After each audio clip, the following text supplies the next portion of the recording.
segunda parte de los encuentros en el lugar 2011.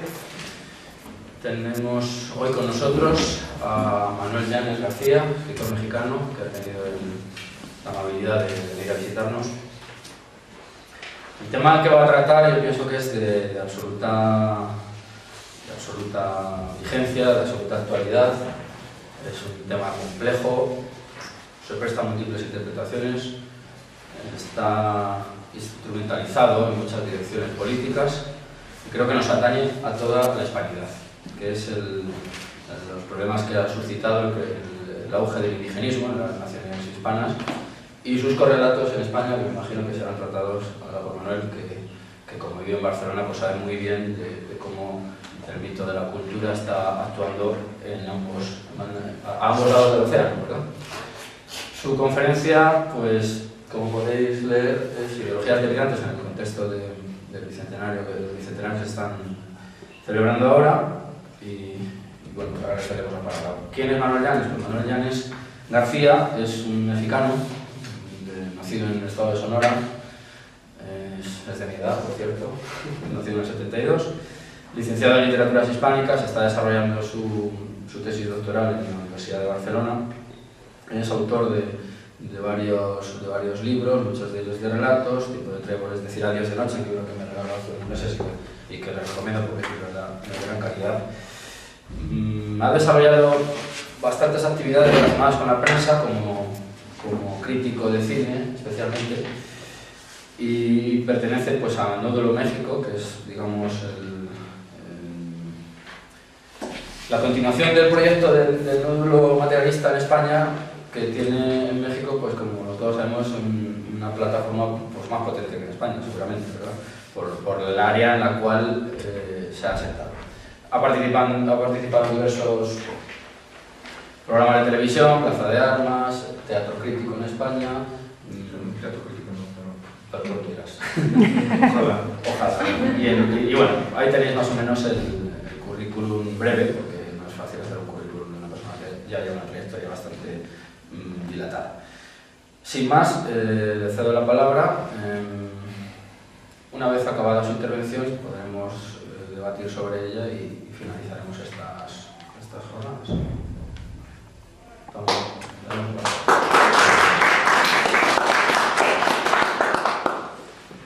Pues gracias a Iván, gracias por la invitación, gracias a la gente de Carrascosa, que ha sido especialmente generosa conmigo y con todos, ¿no? Digo, la gente de la región, no nada más de Carrascosa, la gente de Cuenca, de todas partes de aquí. Bueno, como decía Iván, esta conferencia que se llama Ideologías delirantes en el contexto del Bicentenario, el objetivo es analizar las ideologías que están operando precisamente en este momento, en el presente, y qué relación tienen con el Bicentenario de la Independencia de las naciones americanas, pero principalmente me voy a referir a la de México, ¿no? Que es de donde yo provengo. Y eso sin perjuicio de que lo que voy a decir tenga relación con Argentina, con Bolivia, con Brasil, con todos estos países de la hispanidad, ¿no? Entonces, me parece especialmente, a pesar de que ya el Bicentenario ya se celebró el año pasado, pues de todas formas me parece que es importante reflexionar sobre eso. Es decir, ¿qué sentido tiene celebrar el Bicentenario? ¿Por qué se celebra el Bicentenario en México? El inicio del proceso de la independencia de México. Es decir, justo ahora que hay desde tantos frentes se ataca a la nación política, desde México, que se cuestiona tanto la celebración del Bicentenario, es decir, México sumido en una guerra, ¿no? Como se habrán enterado por los medios, ¿no? Es una guerra contra el narcotráfico, una guerra especialmente sangrienta, una guerra especialmente cruenta, que lleva miles y miles de bajas, de muertos. Entonces, En ese contexto tan brutal, en el que el Estado ya ha reconocido que ya no tiene el control de ciertas regiones de México, en ese contexto fue muy cuestionado por los mismos mexicanos, ¿no? ¿Por qué estamos celebrando esto si tenemos tantos problemas? No tenemos nada que celebrar, decía la gente. Había muchas posturas, ¿no? Había gente que decía eso, había otros que estaban entusiasmados con la celebración del Bicentenario, pero a mí más bien me interesa, pues, reflexionar eso, ¿no? Centrándome en este asunto de la nación política y las diferentes amenazas que hay, sea el narcotráfico, sea el indigenismo, sea el mismo esta cosa de la gente que dice que ya no se siente mexicana, que ya no se siente español, que le da tanta importancia a los sentimientos, ¿no? Entonces eso, más o menos por ahí va a ir la charla esta que quiero tener con ustedes, ¿no? Entonces, pues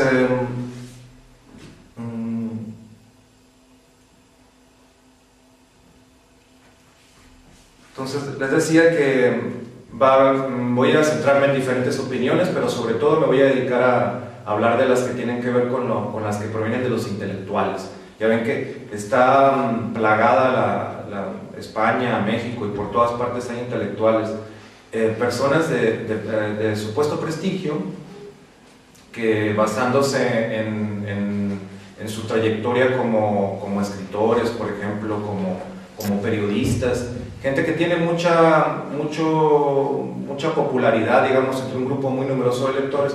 Entonces sus lectores y los medios de comunicación recogen sus palabras como si fueran sagradas y la opinión de ellos tiene muchísima importancia. Entonces voy a citar varios casos de estas personas que se asumen como intelectuales, que se asumen como humanistas y que opinan sobre estas cuestiones de la nación política, sobre el nacionalismo, y sus opiniones tienen mucho peso, ¿no? Precisamente porque tienen mucha influencia. Entonces voy a dar varios ejemplos de esto y voy a ir comentando, ¿no? la cuestión esta, ¿no? Pero más que nada, por eso puse aquí, se trata como una evaluación de daños, a ver cómo está la casa, como dicen en España, a ver cómo está el patio, y pues ver qué se puede hacer, ¿no? ¿Qué podemos hacer frente a todos estos problemas? Entonces, principalmente lo que voy la idea que voy a defender aquí es que la nación política está amenazada por un montón de problemas, y esos problemas, esas ideologías que llamo aquí delirantes, voy a explicar por qué, dónde radica el delirio. Esas ideologías delirantes precisamente apuestan a que la nación política se extinga, que la nación política se fraccione. No voy a decir nada que sea especialmente novedoso. Ya desde la Fundación Gustavo Bueno, desde el Nódulo Materialista a un lado del Atlántico, desde la revista El Catoblepas, o Teatro Crítico, o Plaza de Armas, ya se ha hablado mucho sobre estos asuntos, ¿no? Pero sobre todo por ejemplo, muchas de las cosas que voy a decir las pueden encontrar mucho mejor expuestas en este ensayo de Gustavo Bueno, Los peligros del humanismo de la izquierda híbrida como ideología política del presente, ¿no?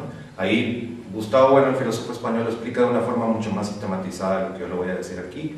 Pero también hay otro texto de Íñigo Ongay que es un análisis materialista de las ideologías indigenistas, de los movimientos indigenistas en Hispanoamérica, ¿no? Y ahí también voy a insistir en esas cuestiones, pero yo creo que el interés si un interés tiene esto que estoy diciendo, radica en que se dice desde una parte de España, estamos ahora en una parte de España, y es una cosa que va dirigida al conjunto de las naciones hispanoamericanas, que está pensada para ese conjunto, y otra vez, como voy a citar a Bueno hace una paráfrasis de Terencio y dice: hispano soy y nada de lo hispano me es ajeno, ¿no? Entonces vamos a abordar esos problemas concretos de la comunidad hispánica y ver qué se puede hacer, ¿no? Entonces, el mismo Gustavo Bueno explica, primero voy a empezar voy a explicar qué es una ideología, según ¿qué entiendo aquí por ideología, ¿no? Entonces, dice Gustavo Bueno que una ideología, Gustavo Bueno, retomando lo que dice Carlos Marx, ¿no? Dice, una ideología es un sistema de ideas socializadas cuya pretensión de verdad es mantenida en la medida en que representan o canalizan los intereses de un grupo social, en tanto que éste se opone a otros grupos sociales. Entonces, dice Gustavo Bueno, no quiere decir que todas las ideologías sean falsas o que todas las ideologías sean partidistas, a menos que pensemos que la verdad tiene que ser neutral.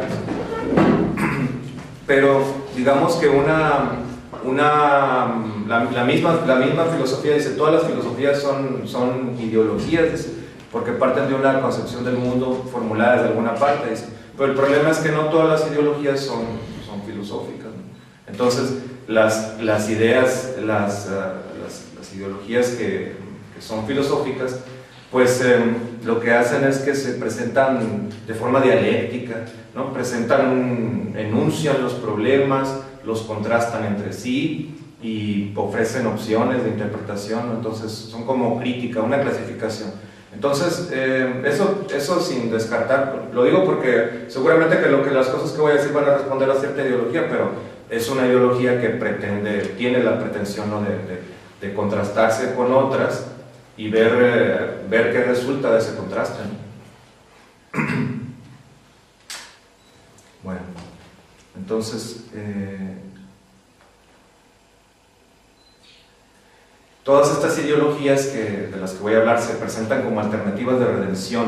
Es decir, el humanismo no se presenta como el humanismo de los socialdemócratas, no se presenta como se presenta como una ideología que para salvar a la humanidad, ¿no? No se presenta como una simple ideología para aficionados, sino que es algo en lo cual radican, supuestamente, según los socialdemócratas humanistas, ahí radican la solución para todos los problemas de España.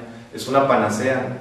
Entonces, de ahí que comente que se presentan como redención estas ideologías. El indigenismo no se presenta como lo que es, como una amenaza para la constitución de las naciones, sino que se presenta como una reivindicación de causas justas, de causas nobles, ¿no? Así no las venden, ¿no? Bueno, y como también voy a hablar de esto de la nación política, pues también a partir de lo que ha escrito Gustavo Bueno, pues él dice, ¿no? Las naciones políticas son los estados sucesores del antiguo régimen, ¿no? Francia, España, todos estos países que se formaron, que rompieron con el antiguo régimen, ¿no? Alemania, desde luego, Italia, pero a partir de ahí, bueno, dice, pues también hay unas naciones que son naciones fraccionarias, las naciones étnicas que luego pueden ser naciones fraccionarias, ¿no? Entonces, en el caso del indigenismo, estos grupos étnicos luego pueden tener pretensiones, estos grupos étnicos están inmersos en una nación política, ¿no? En la cual son uno más, los indígenas son como uno más del resto de los ciudadanos. Es decir, los indígenas mexicanos, antes de ser indígenas mexicanos, son mexicanos, pues. No son, ahí está la clave, yo creo, del planteamiento.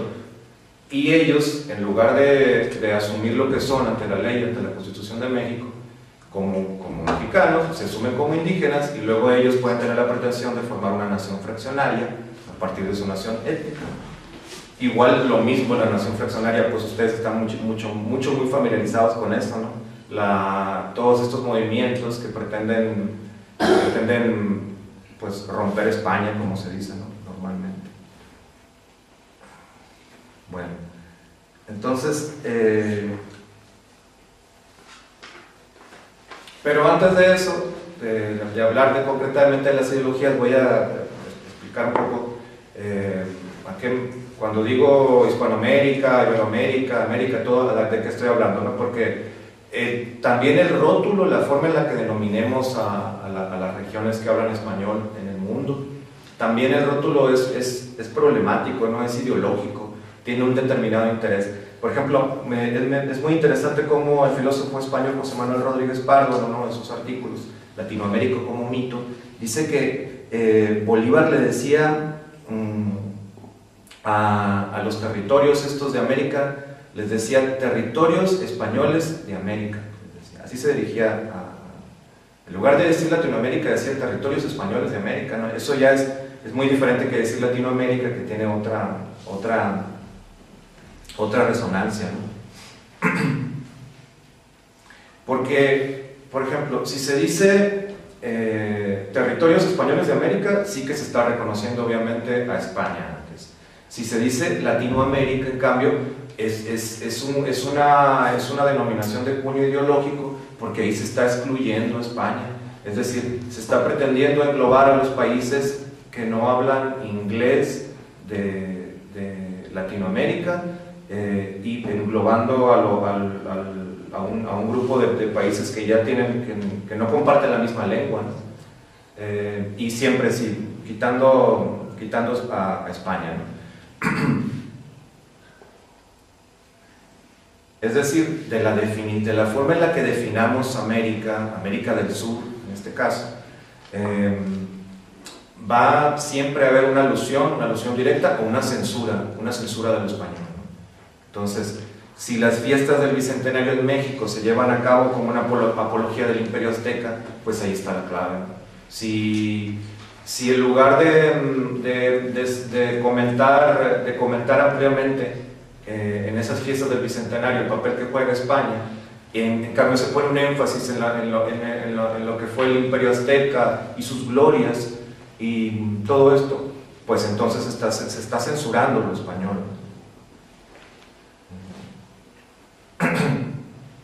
Bueno, entonces, en resumen, se puede decir América se dice de muchas maneras, ¿no? Por ejemplo, para un norteamericano, para un estadounidense, muy comúnmente, no digo que siempre, se sorprendería de escuchar que un mexicano dice que es americano, ¿no?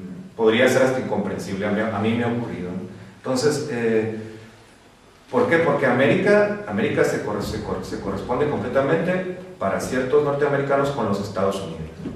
Entonces, o bien el rótulo Norteamérica, por ejemplo, es inadmisible en ciertos contextos para México, a pesar de que ya desde los 90, desde el 94, está en vigor un tratado de libre comercio entre Canadá, entre Estados Unidos y México, ¿no? Entonces, pero aún así es como inconcebible en ciertos contextos denominar norteamericano o mexicano. Luego, si queremos todavía complicar más las cosas, pues resulta que el nombre oficial de México es Estados Unidos mexicano. Y parece una broma, pero ese nombre es indispensable en ciertos países de Europa. Es decir, si un mexicano no se quiere quedar varado en una aduana ahí, que lo vean así muy raro, tú de dónde eres, se tiene que presentar como proveniente de los Estados Unidos mexicanos, porque en México no lo van a encontrar en la papelería oficial. Entonces, por eso, Gustavo Bueno, en otro de sus ensayos, o sea, resulta que hasta somos estadounidenses, pues si nos queremos poner en ese plan. Pero bueno, o sea, los rótulos son muchos, se confunden y no hay un acuerdo, ¿no?, acerca de eso. Entonces dice, por eso precisamente en uno de esos artículos, España y América, Gustavo Bueno dice que América pues puede ser muy claro desde el punto de vista de la geografía, pero culturalmente es muy oscuro, dice, muy confuso. Entonces, se pone él a analizar denominaciones como Centroamérica, América del Sur, ¿no? Entonces, ¿qué parte de cómo se va a delimitar América del Sur? Y bueno, el criterio que da Gustavo Bueno es el paralelo norte, es decir, o más claramente el río Bravo, sería América del Sur, ¿no? Hacia abajo sería América del Sur. Entonces, ese criterio igual también para ciertos mexicanos resulta extraño, ¿no? Por la misma, digamos, pues lo que en algún artículo así José Vasconcelos llamó el egoísmo de las diferentes naciones hispanoamericanas. Para ciertos mexicanos es muy raro que se les considere sudamericanos, ¿no? Pero ese es el criterio que vamos a manejar aquí, principalmente por cuestiones que tienen que ver con la lengua y cultura y muchas cosas de las que vamos a hablar ahora, ¿no? Entonces, es igual también la forma en la que se puede definir un argentino, un uruguayo, ¿no? O sea, es increíble, por ejemplo, hay argentinos tienen más, reconocen más cercanía con Italia que con México o que con otras naciones hispanoamericanas. O sea, hay personas de Argentina, de estas partes, que se asumen como italianos, ¿no? aunque no lo sean, pero ellos dicen que tienen más raíces de Italia que de España, ¿no? Aunque no hablen italiano, aunque no conozcan Italia. Pero bueno, entonces Latinoamérica, les decía, es un término que fue usado a propósito del imperialismo francés, ¿no? Cuando Maximiliano fue emperador de México, ¿no? Entonces, pero fíjense, por ejemplo, todos estos libros, Eduardo Galeano, Las venas abiertas de América Latina, dice. Entonces, es un libro combativo, es un libro, ese y muchos otros, ¿no? Los activistas que defienden América Latina, pero sin darse cuenta, cuando hablan de América Latina, de Latinoamérica, están reivindicando un término creado por los franceses con fines imperialistas, ¿no? Entonces está todo lleno de contradicciones esto, ¿no? Luego, cuando el año pasado, cuando hubo una polémica muy encendida a propósito de la ley esta de Arizona que discriminaba a las personas que no eran de Arizona, ¿no? De México, que viven en Arizona desde hace muchos años. ¿Cómo le llamaba la prensa española, por ejemplo, a ese conjunto? Pues les decían hispanos, ¿no? El voto hispano. El voto hispano que, bueno, se podrá despreciar a los mexicanos que llevan años viviendo en Estados Unidos, pero al parecer el voto hispano no causa ninguna náusea, ¿no? El voto hispano es buscado tanto por republicanos como por demócratas. Entonces, igual también se le puede decir voto latino. Bueno, entonces, por eso en toda esta cuestión, a mí me parece que los términos más útiles, menos confusos, son Iberoamérica e Hispanoamérica, ¿no? Términos que pueden ser, que engloban de hecho los países que no hablan español, que pueden englobar a Portugal, que pueden englobar a Brasil. Entonces, así ya no hablamos de Latinoamérica y somos más incluyentes, ¿no? Entonces, la cuestión aquí está en ver qué papel juega España en todo esto, ¿no? ¿España juega algún papel? ¿Tiene algo que ver en todo este asunto? Pues es de lo que vamos a hablar ahora, ¿no? Bueno, entonces decimos que todo esto nos va a llevar a hablar de la identidad, de Hispanoamérica. Nosotros no vamos a hablar de la identidad, como dice Gustavo Bueno, en sentido sustancialista, ¿no? exentando la identidad de todo lo que tiene que ver con su contexto, con cosas lógicas, materiales, sino que la identidad la vamos a ver definida por cuestiones muy concretas, ¿no? Entonces, la unidad y la identidad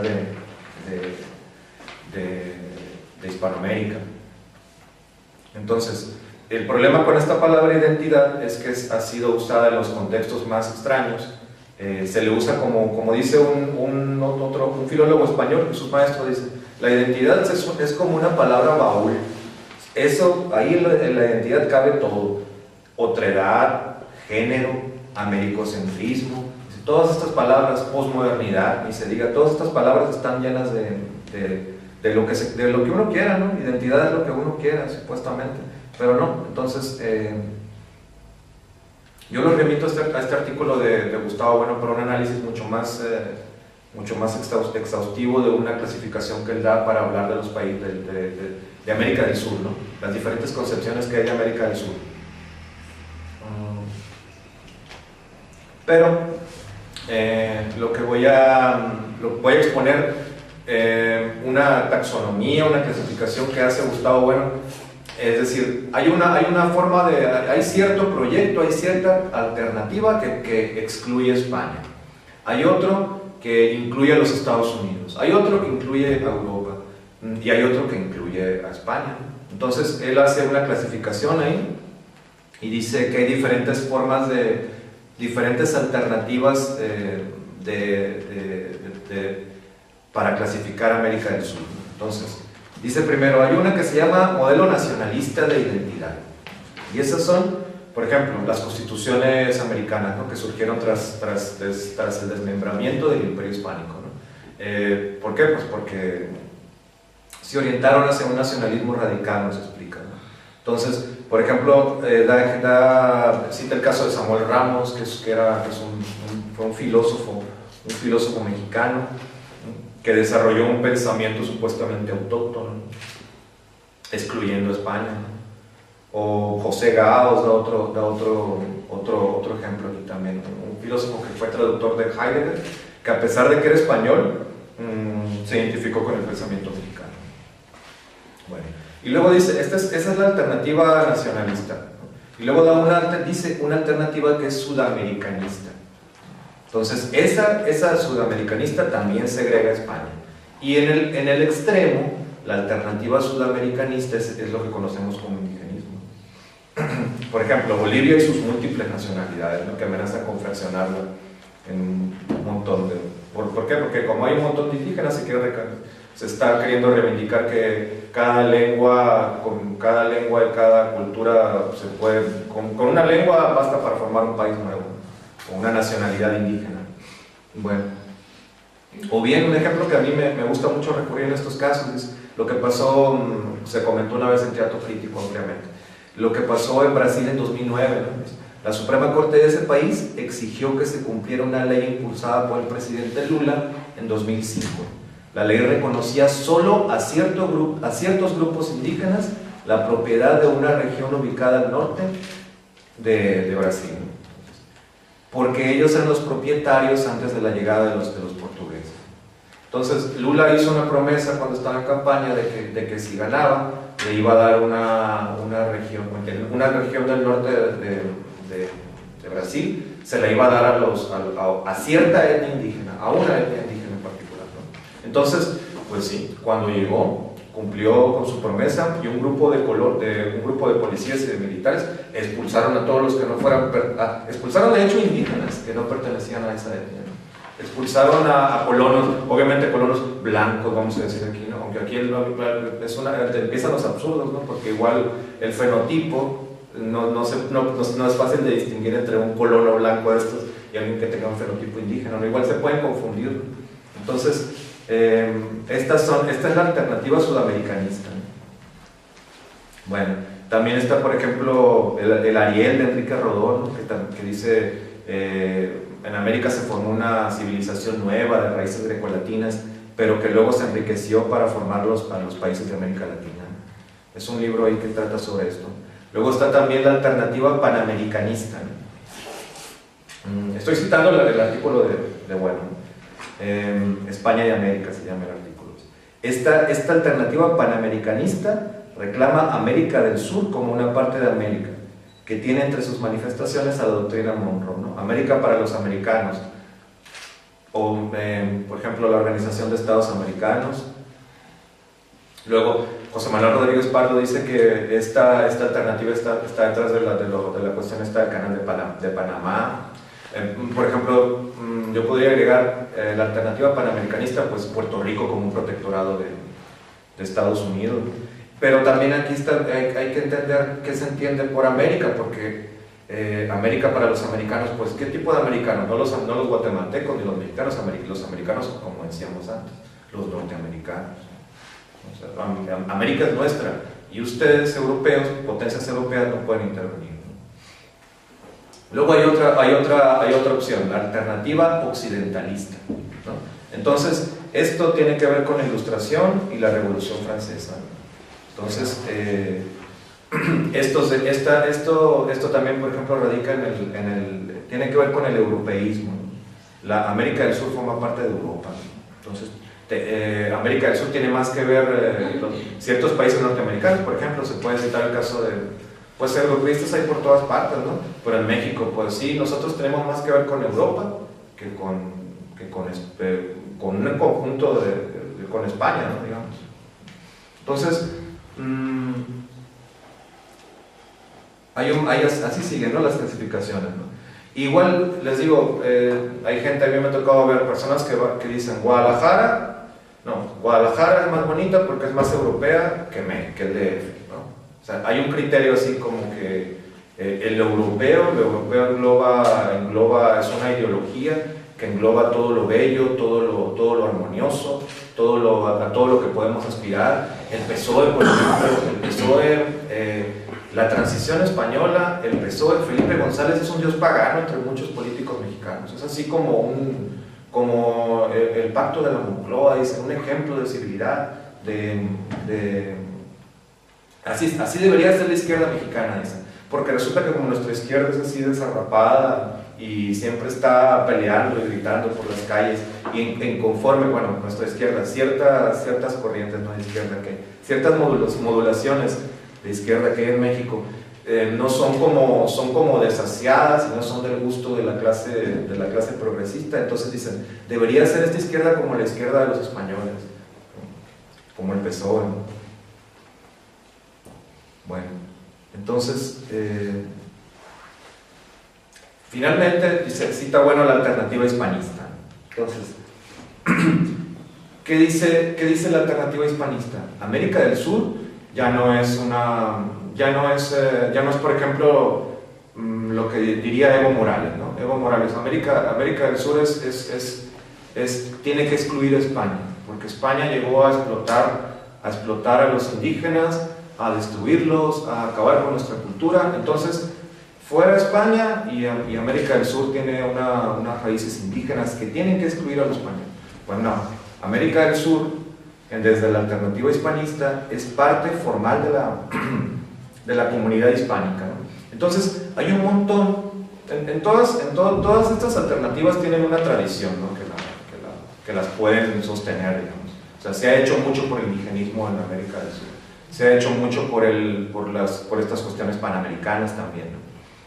Simplemente, por ejemplo, ahora el gobierno de México es un gobierno, yo creo que más bien con ideas panamericanas, porque están como, quieren privatizar los recursos naturales, quieren privatizar el petróleo. Estados Unidos obviamente está muy interesado en que se privatice el petróleo mexicano. Entonces, todo esto que digo, alternativa hispanista, opera sin perjuicio de que el mismo gobierno de México tenga un proyecto panamericano, más bien, de querer integrarse a la modernidad vista, simplificada, viendo su culmen en los Estados Unidos, ¿no? Eso es la modernidad, ¿no? Para el gobierno actual de México, me parece, y para muchos gobiernos de México posterior, digamos desde hace varios años, ¿no? desde los 80. ¿No? Bueno, entonces dice aquí Gustavo Bueno, alternativa hispanista: las naciones americanas, sin perjuicio de su nacionalismo, pueden concebirse como formando parte de un mismo tronco cuyas raíces son tanto hispánicas como indígenas.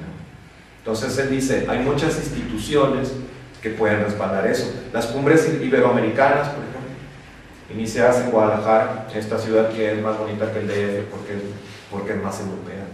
Luego, podrían incluirse en esta alternativa pues muchas ideas de Martí. José Martí dice, Martí dijo, injértese en nuestras repúblicas el mundo, pero el mundo ha de ser el de nuestras repúblicas, dijo José Martí. Luego, José Martí defendía la lengua española como propia de nuestra América. Tiene un artículo que se llama Nuestra América, un ensayo. Luego, una persona de la que voy a hablar más adelante, Alfonso Reyes. Alfonso Reyes es un escritor, un poeta, un diplomático mexicano que vivió en Madrid. Ahí tuvo su carrera de diplomático, y él responde a la alternativa hispanista, ¿no? Octavio Paz, por ejemplo, es el premio Nobel mexicano, presente, por ejemplo, en España para apoyar a la República. O Juan Carlos Onetti, el escritor uruguayo que pasó sus últimos días en Madrid, y así hay otros. Bueno, dice que, por ejemplo, el proyecto Filosofía en Español de la Fundación Gustavo Bueno responde a esto, a la alternativa hispanista. Entonces, ya con esta definición de ideología, con la definición de lo que entendemos por nación política y estas otras cuestiones como la nación fraccionaria y esta clasificación, ya estamos en condiciones de entrar en materia. Entonces, sobre todo les decía, voy a dar ejemplos con Octavio Paz, intelectuales así, que que defienden uno u otra alternativa, muchas veces sin darse cuenta, ¿no? Pero también voy a dar unos ejemplos de la vida cotidiana. Bueno, entonces, ¿qué pasa? Que estas alternativas pueden tomar varias formas, ¿no?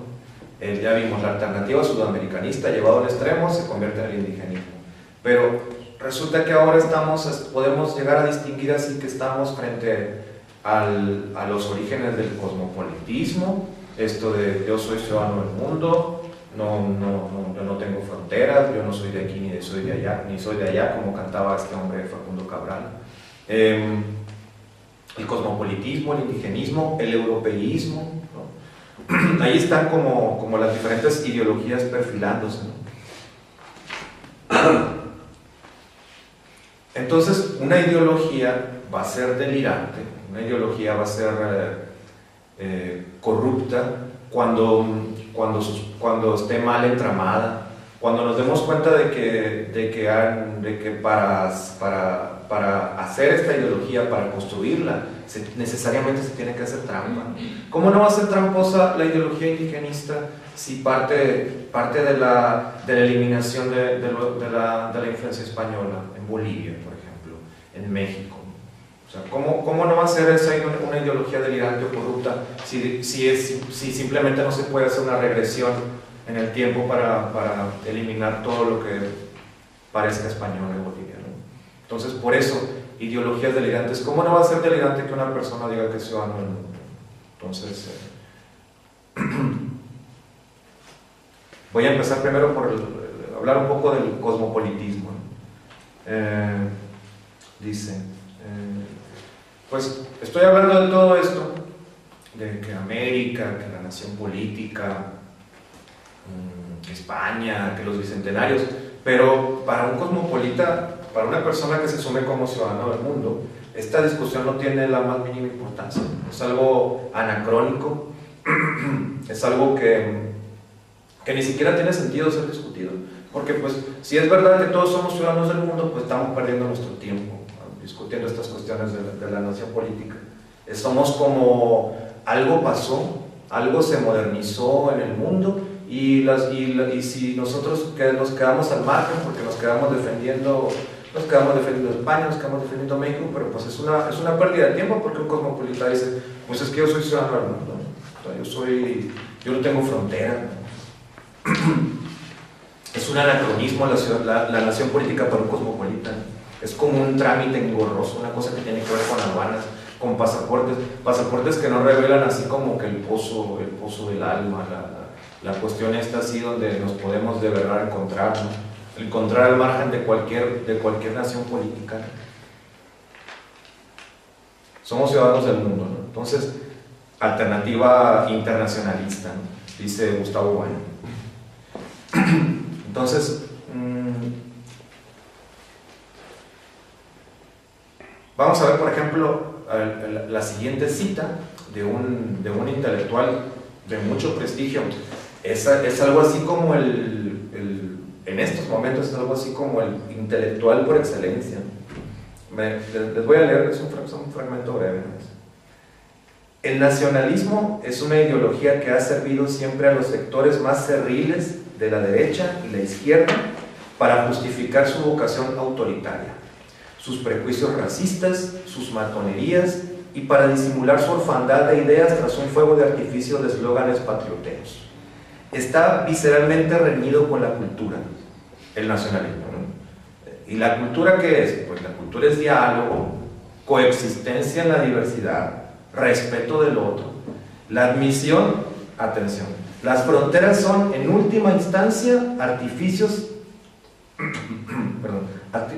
administrativos que no pueden abolir la solidaridad entre los individuos y los pueblos de cualquier geografía, lengua, religión y costumbres, pues la nación, al igual que la raza o la religión, no constituye un valor ni establece jerarquías cívicas, políticas o morales entre la colectividad humana.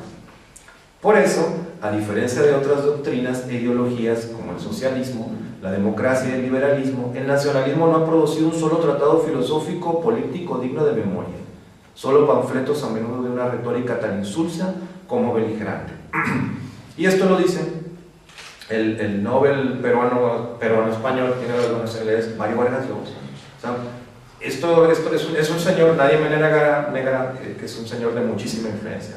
Y lo dice en uno de los periódicos, lo dice en un periódico español, El País. Entonces, por eso les digo, si Mario Vargas Llosa tiene razón, pues entonces pues, no tiene sentido discutir estas cosas, ¿no? Porque como somos ciudadanos del mundo, las aduanas son engorrosas. Lo único que habría que hacer sería abrazar la cultura como contraparte a lo que él llama nacionalismo y hacer propaganda acerca del poder de cohesionador de la cultura. Bueno, entonces, pero a ver, esta crítica de Vargas Llosa parte a propósito del nacionalismo. Él es un acérrimo enemigo del nacionalismo, así lo he dicho muchas veces, ¿no? Pero bueno, el nacionalismo también se dice de muchas formas, ¿no? Pareciera que a lo que está haciendo referencia es a los nacionalismos fraccionarios. Este artículo lo escribió porque lo invitaron a la Feria del Libro de Buenos Aires y un grupo de intelectuales, como él, que se enojaron porque él había criticado a los Kirchner, ¿no? Algo dijo del gobierno. Entonces un grupo de intelectuales se organizó para protestar por la visita del Nobel Mario Vargas Llosa, que iba a estar, era el invitado de lujo de la feria. Entonces él dijo, ¿por qué no voy a poder ir? ¿No? ¿Por qué no puedo opinar acerca de Argentina? ¿No? Y ustedes son unos nacionalistas, les dijo, a los nacionalistas estos de Argentina, ¿no? Como él los clasificó, ¿no? Pero pareciera también que se está haciendo referencia a los nacionalismos fraccionarios que decíamos antes, ¿no? Ya ha criticado antes el nacionalismo vasco, el catalán, con especial dureza, ¿no? Entonces, vamos a tratar de aclarar esa cuestión, ¿no? Hay un artículo del anterior que se llama La amenaza de los nacionalismos, ¿no? Que lo publicó en México, en la revista Letras Libres, en 2001. Y ahí él se pone a criticar el nacionalismo vasco, el nacionalismo catalán, los nacionalismos europeos en general. Y dice, ¿no? Y dice, ¿qué es el nacionalismo? Pues el punto de partida de toda doctrina nacionalista es un acto de fe, no una concepción racional y pragmática de la historia y de la sociedad. Un acto de fe colectivista que imbuye a una entidad mítica, la nación, de atributos trascendentales capaces de mantenerse intangibles en el tiempo, indemnes a las circunstancias y a los cambios históricos, ¿no? Entonces, dice, es puro esencialismo metafísico, dice María Vargas Llosa esto. Entonces pareciera que lo que él está diciendo se corresponde con lo que dice, bueno, los nacionalismos fraccionarios. Esta identidad cultural que precede al hombre, lo envuelve, y el hombre nacionalista no puede hacer nada por escapar de esa identidad cultural, porque esa identidad cultural siempre lo va a definir, ¿no? Pero es una identidad cultural entendida como excluyente de las influencias de otras culturas, porque la cultura de las identidades culturales tiene que ser prístina y pura, ¿no? Como quisiera Evo Morales, ¿no? A propósito de sus culturas indígenas que pueden excluir por completo al español, ¿no? Bueno, entonces dice Vargas Llosa, esto es utópico, esta comunidad perfectamente homogénea, esta identidad cultural es algo utópico, ¿no? Bueno, pareciera, es verdad, ¿no? Que pues, se podría estar de acuerdo con él en ese punto, ¿no? Porque está criticando los nacionalismos fraccionarios, pero vamos a ver que no es del todo cierto, ¿no? Entonces también hay que recordar que, les decía antes, desde el materialismo filosófico, el sistema de Gustavo Bueno, no se puede hablar de cultura así en ese sentido, ¿no? La cultura no es así, no es algo que precede al hombre y lo condiciona sin que el hombre pueda hacer nada, ¿no? Y de hecho, Bueno ni siquiera acepta que haya culturas separadas, culturas como si fueran esferas, mónadas, dice en algún momento así, como esferas, y las esferas están aisladas unas de otras y no tienen influencia entre sí, ¿no? Pero, por ejemplo, vamos a pensar en un artefacto cultural típicamente mexicano, digamos, ¿no? El mariachi, ¿no? Estas cosas que le gustan a los turistas, los mariachis, pero los mariachis, bueno, sí, son típicamente mexicanos, forman parte de la cultura mexicana y todo. pero en los mariachis se toca guitarra española. Entonces, lo que pasa, lo que critica Mario Vargas Llosa, lo que han criticado muchos otros, es que se quiere presentar, si se pretendiera exaltar el nacionalismo mexicano al grado de negar lo español, pues no faltaría quien dijera que la guitarra española la inventaron en México o algo así. No, para un nacionalista no hay nada imposible, ¿no? Para un nacionalista fraccionario. Entonces, o el tequila, por ejemplo. O sea, el tequila sin alambiques, sin los alambiques que llevaron los españoles, no habría tequila. Entonces, la identidad cultural mexicana es imposible de concebirse aislada de la influencia española. Y eso sin perjuicio de que obviamente la influencia también sea indígena o la influencia sea de otros países, ¿no? Pero hago referencia a estos dos ejemplos que tienen que ver con la tradición española, con la tradición musical española o con esta cuestión tecnológica de los alambiques, porque es obvio que durante los años de la Nueva España, del Reinato, es obvio que el intercambio cultural entre México y España era muy rico, ¿no? Entonces tampoco no podemos pretender decir otra vez más o menos en la línea de los cosmopolitas, no, pues es que la influencia de nosotros es múltiple y viene de muchas partes. Pues sí, pero lo cierto es que formamos parte de la comunidad hispánica, formamos parte del Imperio Español, y obviamente que hay muchas instituciones mexicanas que van a tener una relación muy íntima con España, más que con otro país. Bueno, entonces, pues en ese sentido podríamos estar nosotros de acuerdo con Vargas Llosa. Es verdad, la cultura mexicana no excluye a España, la cultura mexicana no excluye estas cuestiones, ¿no? No vamos a hacer de los artefactos culturales, de la gastronomía, del tequila, no vamos a hacer artefactos así como místicos que revelan el alma de los mexicanos, ¿no? Lo que pasa ahí es que hubo un proceso histórico y esas cosas, esas bebidas se toman en México, esa música se escucha en México por razones históricas, ¿no? Bueno, pero dice, el problema aquí es que Vargas Llosa no clasifica los nacionalismos, tampoco clasifica las naciones. Dice, por ejemplo, habla de los métodos violentos de ETA, ¿no? Como, pero luego dice, ay, no, discúlpame, no quiero, yo no es que esté excluyendo, dice que hay nacionalismos violentos como el de ETA, dice, en este artículo que les digo. Pero luego dice, hay otros tipos de nacionalismo, dice, que actúan en la legalidad y rechazan los métodos violentos. No crean que me estoy confundiendo, dice, si los distingo, dice. Bueno, ¿no? Entonces dice, Convergencia y Unión, por ejemplo. Convergencia y Unión actúa en la legalidad, ¿no? Y rechaza los métodos violentos, no es como ETA, no nos confundamos. Bueno, entonces, pero al final, ya después de dar muchos rodeos, los ecualiza todos los nacionalismos, porque los mismos argumentos que usa para criticar a los nacionalistas vascos, luego el mes pasado va y los usa para criticar a las personas que están a favor que están en su contra en Argentina. Entonces como que hay una confusión ahí. Bueno, entonces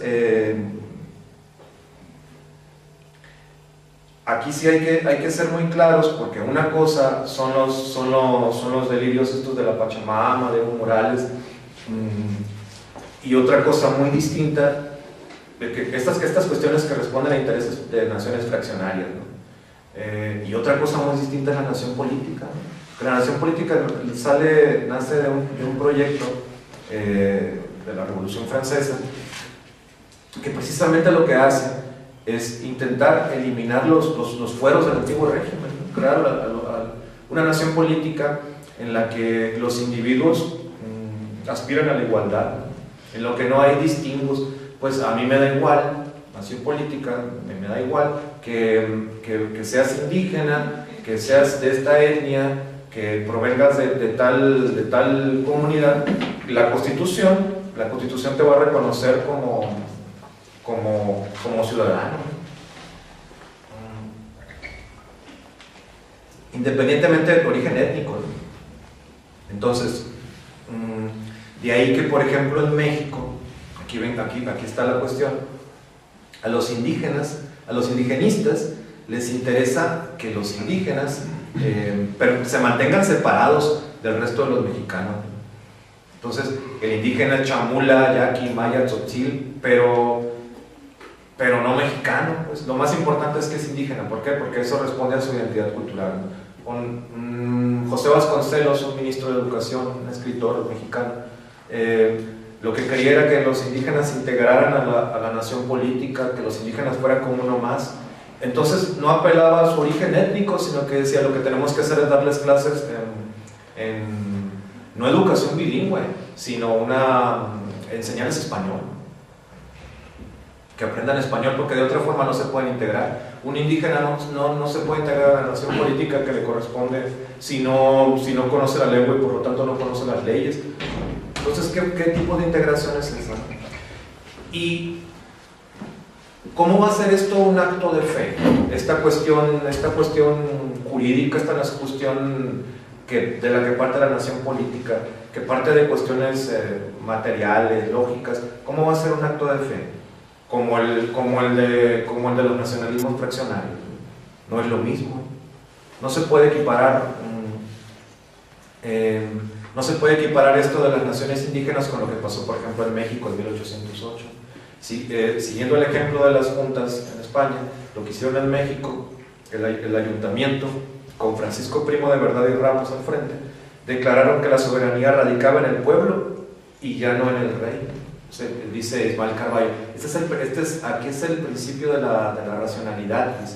Se aplicó la racionalidad como había ocurrido en las juntas españolas, ¿no? La soberanía la tiene el pueblo, ya no la tiene el rey.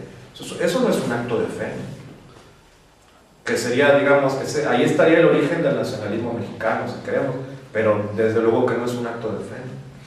No tiene nada que ver con postulados metafísicos, ¿no? Bueno, pero Vargas Llosa está enojado con los nacionalismos fraccionarios de España, está enojado con los nacionalistas argentinos, con los mexicanos también está enojado porque cada vez que hay campaña, cada vez que va a haber elecciones, Vargas Llosa va a ir a hacer campaña a favor del partido que está actualmente en el poder. Entonces, siempre está enojado con los nacionalismos, pero al final dice esto, ¿no? Entonces, fíjense si una persona que está en contra del nacionalismo fraccionario, es coherente que opine también esto. Dice, mi opinión es que los nacionalismos deben ser intelectual y políticamente combatidos, todos, de manera resuelta, sin complejos, no en nombre de un nacionalismo de distinta figura, sino de la cultura democrática y de la libertad. ¿Y él qué entiende por cultura democrática? Pues dice, la cultura que España abrazó con el entusiasmo de la inmensa mayoría de los españoles a partir de 1978 y cuyo espíritu impregna la Constitución vigente y el Estatuto de las Autonomías. Entonces, no tengo mayores comentarios sobre eso que dice Vargas Llosa. Entonces dice, ¿cuál es la propuesta de él para sustituir la nación política? Y cita aquí a un pastor de origen alemán, Johann Gottfried von Herder. Dice, Herder, a quien se atribuye haber usado por primera vez la palabra nacionalismo, es seguramente el único pensador de vuelo intelectual de que pueda jactarse la ideología nacionalista. Pero en verdad Herder no fue un nacionalista en el sentido político y estatista con que luego de él resonaría esta doctrina. El pastor Herder, uno de los más severos críticos de la filosofía de la Ilustración, tenía hacia el Estado la misma desconfianza que tenemos los liberales. La nación que él defendió con tanto brío y erudición no era una entidad política, sino una realidad cultural. Pues, Vargas Llosa cree que la realidad cultural puede existir al margen de la entidad política. La cosa no termina ahí porque luego añade, más que padre del nacionalismo, Herder debería ser considerado padre del multiculturalismo contemporáneo. Ok. La realidad cultural se puede emancipar así nada más de las cuestiones, de las condiciones materiales que la rodean. Entre ellas, el Estado es una de esas cuestiones. Y luego dicen, las fronteras son, en última instancia, artificios administrativos que no pueden abolir la solidaridad entre los individuos y los pueblos de cualquier geografía, lengua, religión y costumbres, pues la nación, al igual que la raza o la religión, no constituye un valor ni establece jerarquías cívicas, políticas o morales entre la colectividad humana. Y aquí es donde está el delirio, al menos en mi opinión. Dice, no me sorprende que Vargas Llosa diga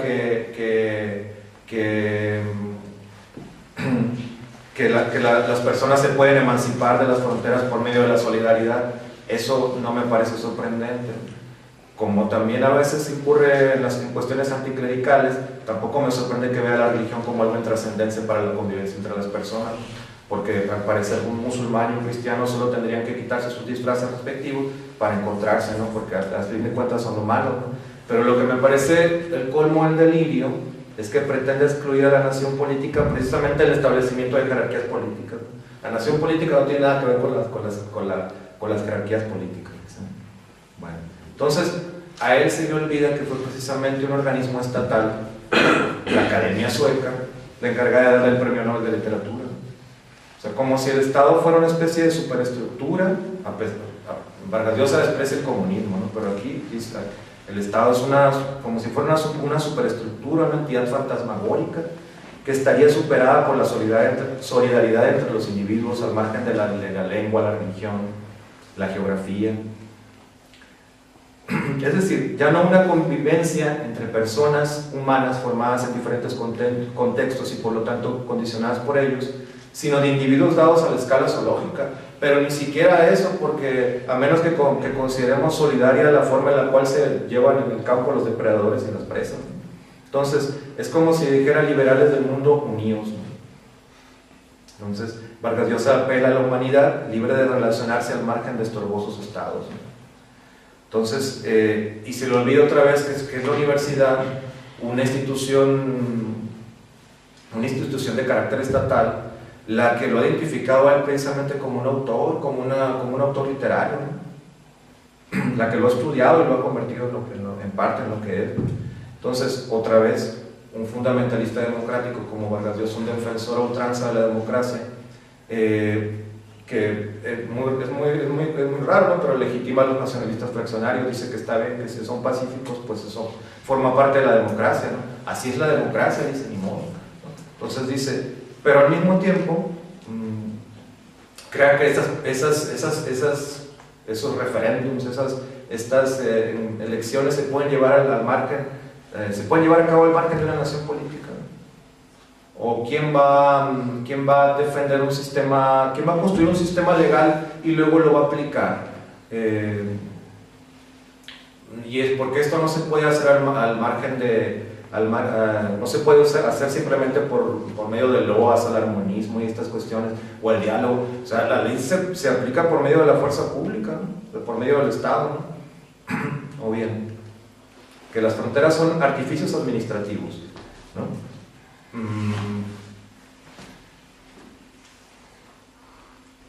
Artificios administrativos, pero más que artificios administrativos, dice, ese algo no le corresponde a las ansias cosmopolitas,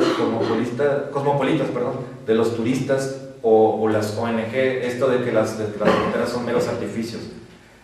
Las fronteras son meros artificios para los misiles de crucero, ¿no? Como lo vimos hace unos días. Los misiles también son cultura, le podríamos decir a Vargas Llosa, ¿no? Entonces, citamos a Vargas Llosa porque es un caso muy actual, pero también hay otros, ¿no? Por ejemplo, aquí encontré este ejemplo de un señor que se llama Fernando Aramburu, entrevistado por El País.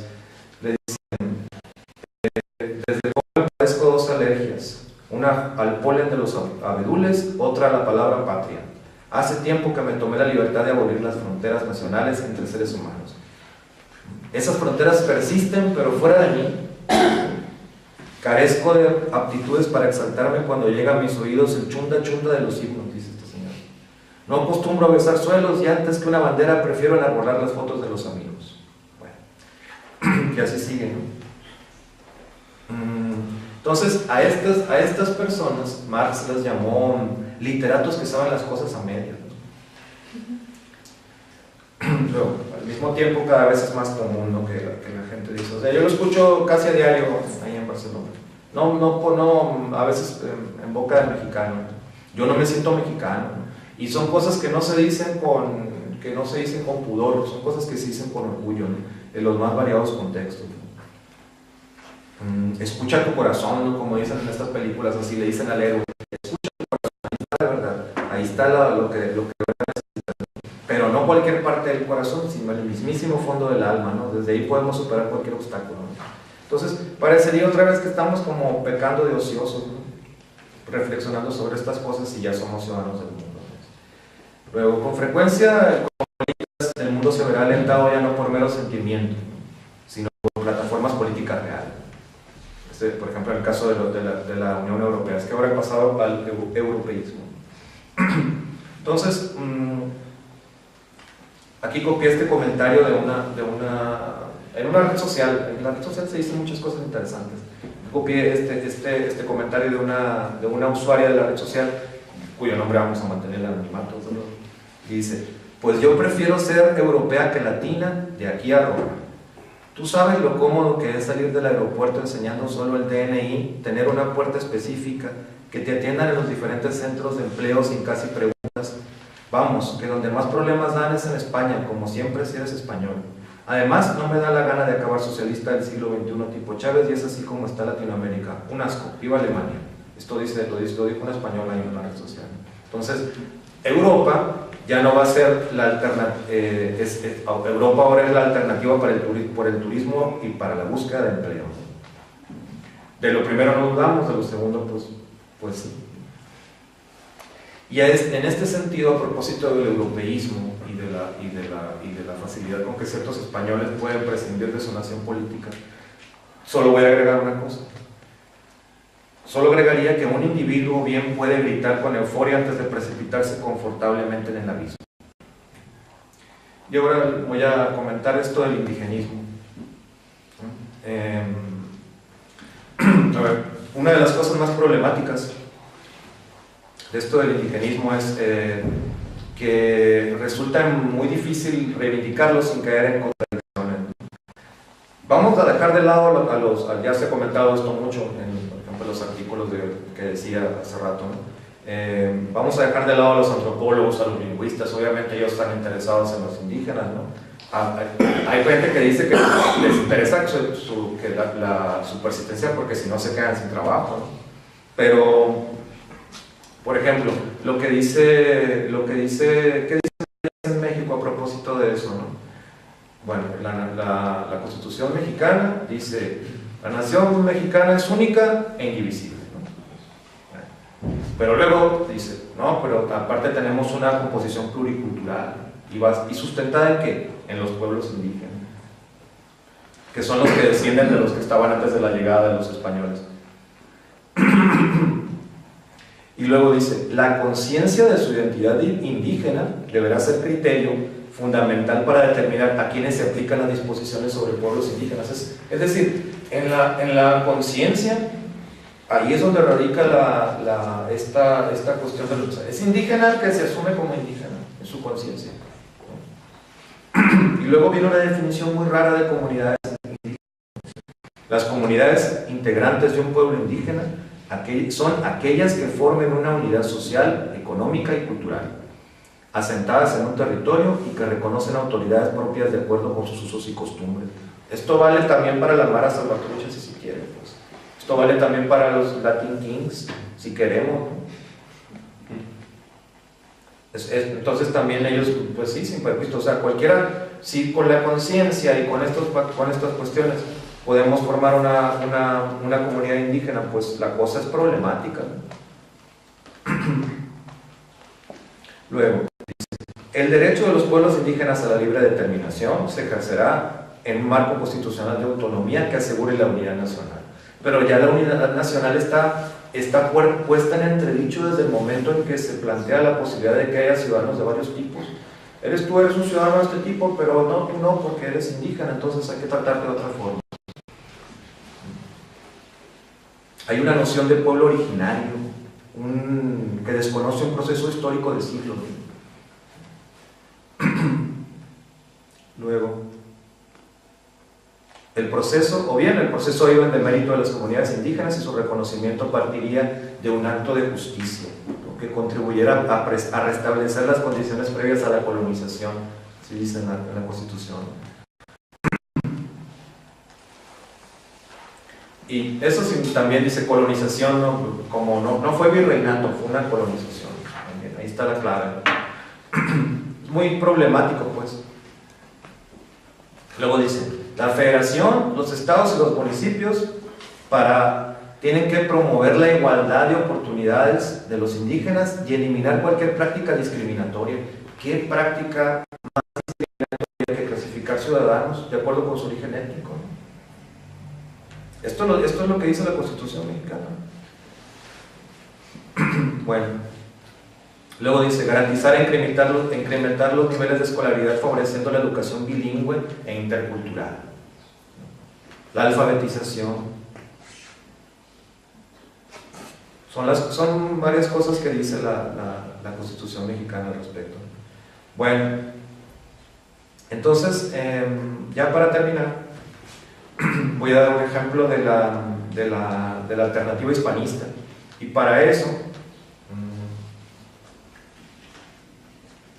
voy a recurrir a la obra de Alfonso Reyes, este escritor que les digo,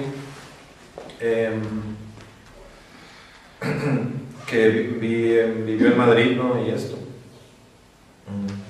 ¿Y por qué es digo, Hispanoamérica? En uno de sus libros, Gustavo Bueno dice, hay unas grandes unidades históricas y culturales en las que está repartido hoy el género humano, ¿no? Porque que superan los volúmenes de 400 millones de habitantes, ¿no? Y dice, el continente hispánico es una de ellas, ¿no? Estos textos de Ismael Carballo sobre la hispanidad también se quedarían englobados en eso. Pero el ejemplo que voy a dar de Alfonso Reyes viene en un artículo que se llama Dos viejas discusiones. Alfonso Reyes vivía en Madrid y estaba muy molesto en los años 20 porque había rumores en la prensa de que Estados Unidos quería invadir México, porque el presidente Venustiano Carranza, el presidente de aquella época, pues, por cierto, el constructor de la Constitución que cité ahora, este presidente quería disminuir la influencia de las empresas norteamericanas en México que se dedicaban a explotar el petróleo. Entonces quiso disminuir la influencia de esas compañías norteamericanas y en Estados Unidos se empezó a rumorar mucho que había intenciones de invadir Estados Unidos otra vez para controlar eso. Entonces en la prensa madrileña aparecieron unos artículos. Alfonso Reyes dice de hecho que a él le tocó ver a una persona que en el consulado, un periodista que escribía un artículo, no, México va a invadir, Estados Unidos va a invadir México. Entonces se molestó con la prensa madrileña porque según él estaba difundiendo esos rumores y dijo, es que esos son rumores, la opinión pública en Estados Unidos, los obreros no estarían de acuerdo con que Estados Unidos invadiera México. Entonces dice, yo mejor los invito, dice en ese artículo, invito a España a que ya pasaron, dice, ya pasó bastante tiempo de la independencia de México. Esto era en los años 20 del siglo XX, ¿no? Ya pasó bastante tiempo, ya estamos en condiciones de reflexionar sobre lo que nos ocurrió. Ya estamos ya podemos hablar de eso sin exaltarnos, ¿no?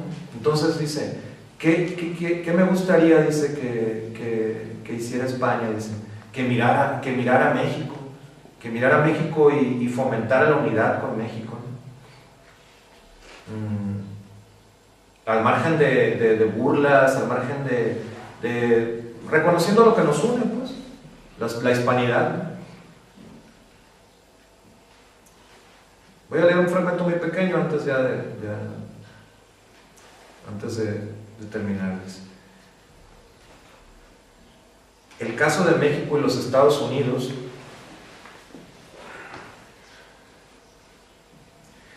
es uno entre muchos, pero precisamente pudiera servir para devolver a España el sentido de sus orientaciones.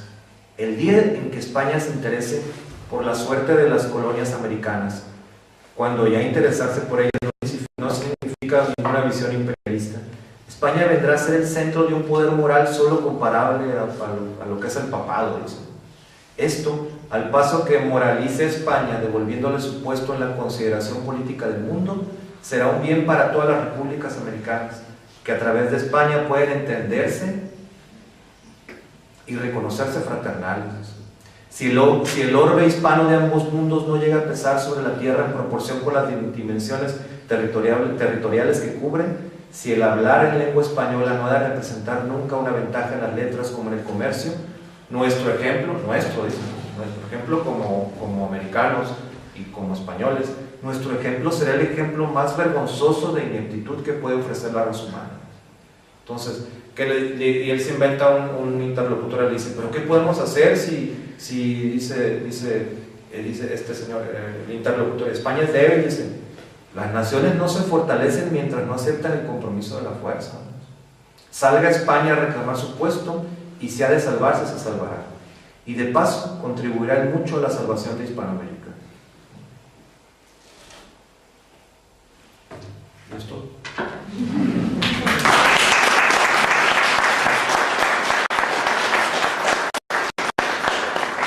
Bueno, pues nada, yo felicitar a Manuel, me ha parecido una excelente intervención. Hay que decir para la tranquilidad de todos que no teníamos en mente invitar a Mario Vargas Llosa, con lo cual no te sirve de nada. Y entonces vamos a abrir un turno de palabras. Muy bien, felicitar al conferenciante por el interés de lo que nos ha expuesto. Sí, ya viene toda una serie de problemas interesantísimos. La nación, el nacionalismo, en fin, el nacionalismo que aquí en España, el nacionalismo funcionario, pues sería nuestro indigenismo.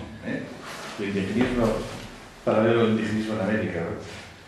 Y entonces, bueno, yo lo que plantearía, en primer lugar, incluso primero le demandaría información sobre lo que pasa en México, que seguramente lo que mejor conoce y su ámbito de red, por tu condición de mexicano, ¿no? Es ¿cuál es el peso que en este momento tiene el indigenismo? Aparte, eso es muy interesante, el amparo que tiene la Constitución, con lo cual, bueno, pues eso puede promover ese tipo de movimientos, ¿no? Pues me gustaría saber qué tipo de peso tiene lo que ha dicho, por ejemplo, de la educación bilingüe. ¿Realmente se respeta eso en México? ¿Realmente es bilingüe? Pregunto. Eso por aquí en España, en teoría, también en Cataluña, las Congadas y demás, Galicia, debería haber bilingüismo, que no lo hay. Yo para ver si estamos en un paralelo diferente, ¿no?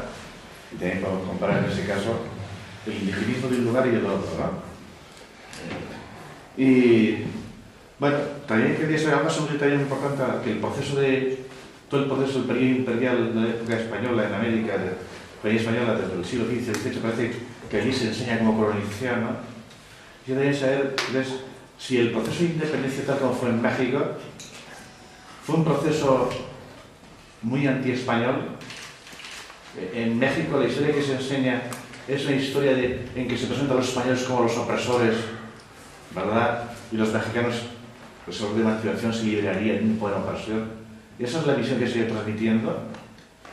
Porque además tengo mis motivos para pensar eso, porque, por ejemplo, ahora que estamos en plena hora de bicentenarios, pues España pues haciendo ahí en su papel. Y eso fue, hay una página en la red que se ha creado para eso, que por cierto, el responsable de todo esto en España ha sido nombrado Felipe González, especie de ministro plenipotenciario para todos estos avatares que yo no veo nada serio que se está realizando, pero en principio así Felipe González se ha encargado por eso. Y claro, uno mira en la página esta de la red española, que yo recomiendo a todo el mundo que entre, la vea, ahora no me acuerdo cuál, pero tengo en casa el nombre de esta red, y yo no sé qué ha pasado. Porque desde el lado español, así que vamos a tener muchos problemas, voy a hablar del fondo del conferenciante, ¿no? ¿Qué fuerza tenemos hoy realmente para defender esta alternativa hispánica que todavía tenemos? Porque se ve por todas partes. Por un lado, la América cultiva mucho el indigenismo. Es posible que eliminen las autoridades políticas, si te claro, pongan todavía más barreras, ¿no? En España está siendo troceada por el indigenismo, nuestro singular indigenismo, catalanista, vascongado, gallego y todo lo que venga, y todos los que están viniendo, ¿no? Y claro, en esas circunstancias, en este proyecto que está viviendo, por un lado, del progreso del indigenismo en España, el nacionalismo fraccionario, ¿no? Y en América, probablemente, la alternativa hispánica, o sea, de unión en todos los pueblos y países de cultura hispánica, ¿no? Pues parece que está seriamente amenazada, ¿no? Entonces, bueno, yo creo que pienso en todo esto y, bueno, pues si en México esto se está atajando, realmente se ponen barreras al indigenismo, parte, sí, tanto el gobierno como los grandes partidos en México, ¿cómo actuar en este caso, ¿no? Porque en España no sé, y no te voy a decir nada, porque además, porque estás viviendo aquí en España, y es en Barcelona, y sabes ahora en este momento, pues que España está en un proceso en que de los dos partidos mayoritarios que hay en España, que hay como llamarles ya, no nacionales, que no lo son, es la realidad, ¿se decía eso? Pues en este momento es España, eso es. Otra cosa es con el peso que tiene España, que es muy difícil derrumbarlas, es muy difícil, ¿no? Pero eso es que es el proceso de descomposición, ¿no? Que entonces esa fuerza, ¿verdad? El papel de España para construir esa comunidad hispánica probablemente está muy entredicho, porque primero tenemos que resolver aquí en casa España que se autoafirme a sí misma como una nación política, que es lo que está descomponiendo, porque si no España, y triste que decirlo, pero la realidad, España no puede desempeñar ningún proceso en eso. Porque ella misma está siendo corcomida, corroída, rota por los indigenismos hispánicos. Donde aquí ya, bueno, las identidades pues, se llevan a las épocas ya prehispánicas, en Galicia se llevan a los suevos, en Cataluña a la marca hispánica de Carlomagno, y fíjate, si quiere, así, bueno, así está inetable, ¿no? Bueno, pues no quiero hablar porque suele dar muchas y... Para añadir un dato a lo que ha dicho anteriormente, hay que decir que los que están asesorando, yo hace poco un artículo de un clérigo catalán, no había cuento, son los que están, los asesores de los movimientos indigenistas fraccionarios, son de origen español, muchísimos de ellos. Muchísimos. Es decir, el otro día leí que al parecer uno de estos mapas nuevos, desde premisas hechos desde premisas indigenistas, lógicamente, reconoce varios cientos de naciones. No quiero decir el dato para no confundirme, pero no sé si 200 y pico o 500 y pico. No sé si... Me suenan 513, quizá me equivoco. A veces va a tener que ser algunos de los países de Hispanoamérica, los países que quieran la independencia, los que al revés van a tener que salvar a España. Es decir, que venga la salvación de España desde allí, de las naciones creadas por el Imperio Español, que asuman esa raíz. Porque hay que tener en cuenta además que España es el tercer país hispanohablantes es España, no es el primero. Pero honestamente hay que decir que España, es decir, cuando tenemos un presidente del gobierno que dice que la nación española, principio de la Constitución, es concepto discutible, y en esa política, pues difícilmente un país que está así, ¿verdad? Con esa quiebra de conciencia nacional representada por su propio presidente del gobierno, que en Guaispa es normal. Después de decir eso, que más lo dijo en el Senado, en Guaispa es normal. Hubiera habido una presión tal que hubiera obligado a dimitir. No son merecidos, ha presidido, en fin, y ha seguido con su programa de descomposición de España, y a ver si, pues, ¿qué papel puede desempeñar a lo mejor en los países de América? En 2006, cuando hubo elecciones presidenciales en México, estaba el actual presidente, Felipe Calderón, representando al PAN, luego había un candidato del PRI que no tuvo mayor fortuna, pero y el principal oponente de Felipe Calderón era Andrés Manuel López Obrador, del PRD y otros partidos, ¿no? Entonces, Andrés Manuel López Obrador necesitaba ganar con un amplio margen, porque en México la cuestión de la democracia, el aspecto técnico, tecnológico de la democracia, no está resuelto, porque se practican fraudes electorales. Entonces, ni siquiera eso tenemos resuelto. Ya no nos metamos con el aspecto ideológico, el aspecto tecnológico no está resuelto. Entonces, para que no haya un fraude electoral se necesita un margen muy amplio de votantes, de gente que vote por ti, para que no sea tan fácil que te quiten votos.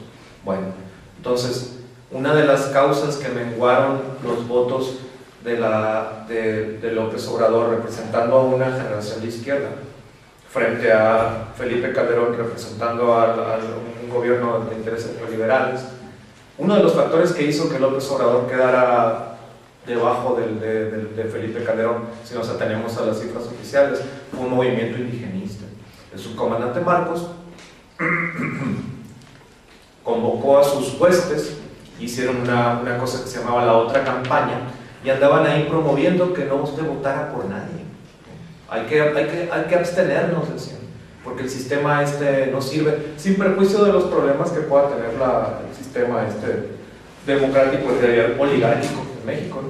Entonces, sin perjuicio de eso, pues de que obviamente de que se puede ser muy criticable, pero esa era la oportunidad de muchos, ¿no? Era la oportunidad de un proyecto diferente. Y qué tanta potencia tendrá el indigenismo que se puede cargar a un candidato, ¿no? Entonces, este movimiento indigenista se presenta, por ejemplo, en Europa. Me ha tocado a mí platicar con europeos o encontrarme europeos así, italianos, enamorados oye, la otra campaña, cuéntame de la otra campaña. Qué movimiento tan interesante. O sea, de estas plataformas indigenistas, ¿no? Muy fuerte. La educación, pues la educación es bilingüe. Sí hay educación bilingüe. No te puedo decir ya con cifras así qué tan real es ese bilingüismo, ¿no? Pero lo cierto es que una de las causas nadie va a negar aquí que hay comunidades indígenas, que hay etnias que viven en el atraso, nadie va a caer en ese despropósito. Pues claro que viven en el atraso. ¿Cómo no van a vivir en el atraso si no, precisamente no se han podido integrar porque desde el principio se les asume como diferentes? Les llega el español. Les llega el español, esas comunidades de nativos. Les llega el español. Sí, pero hay gente que no lo hace. Hace unos años me tocó saber de comunidades en las que no se hablaba, ¿no? Gente al margen, ¿no?, de la historia, ¿no? Gente excluida por su gobierno. Entonces, pues sí, ¿cómo se ven los españoles en México? Pues depende. El cura Miguel Hidalgo era un reivindicador del antiguo régimen. Ayer comentó Pedro López, él gritaba viva Fernando VII en el grito de la independencia, lo que se llama grito de la independencia, ¿no? Que no fue tan grito y estas cosas, pero digamos, él decía viva Fernando VII. Hay un artículo de Ismael Carballo, El olvido necesario, creo que se llama, publicado en el Cataulepas, que muestra cómo en un tiempo récord la identificación de las personas de la Nueva España con la causa de la monarquía hispánica se fue disolviendo hacia un nacionalismo radical, ¿no? Que luego se consolidó en un antiespañolismo, ¿no? Tanto así pues que se enfrentaron, ¿no? Pero pues ¿qué se piensa ahora? Pues depende a quién le preguntes. Yo sí noto que digamos la épica del Estado, la épica nacional que nos han construido, sí que tiene un carácter más de exaltar a los héroes, a los caudillos indígenas, a Cuauhtémoc, y sí, pues nadie se va, la gente se pone ahí en el Zócalo, en la plaza del DF, se visten de indígenas, se ponen penachos y plumas y bailan y le piden dinero a los turistas y hacen ceremonias ahí con copal, creo que se llama esto. No vas a ver a ninguno vestido de Recortes tomándose fotos con los turistas. Se sigue discutiendo, por cierto, si se quita la estatua de Cortés. Bueno, yo es que tenía una pregunta, vamos enlazando, me gusta para redirigir la respuesta y luego seguimos ya con el turno.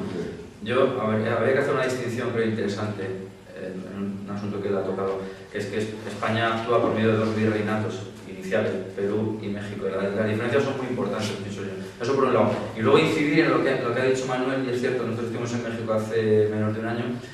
Cuauhtémoc, el caudillo indígena, sí que está continuamente reivindicado, mientras que la tumba de Hernán Cortés es un sepulcro de mala muerte en un convento cerca del Zócalo. Fuimos expresamente a buscarla y prácticamente no solo estaba borrado de las calles, sino que incluso los murales, que fue la audiencia, el Palacio Virreinal, ¿verdad? del virrey, esos murales de Pedro Rivera, perdón, de Diego Rivera, pues está pintado pues, de forma caricaturesca, denostándolo, vamos. O sea, que ahí la cuestión está clarísima, y no sé si eso, y ahí si eso puede tener alguna realización. Ya se ha hecho, ¿no? Miguel León Portilla, una persona especializada en esto de las cuestiones prehispánicas, un académico de prestigio en México, dice que ha ido evolucionando la historiografía acerca de Cortés, que ya no se le ve igual. Eso lo dijo, pues a propósito, se escribieron muchas cosas ahora por el bicentenario, y dijo eso. Y José Vasconcelos, que comentaba, que fue ministro de Educación, publicó un libro sobre Hernán Cortés, creador de la nacionalidad.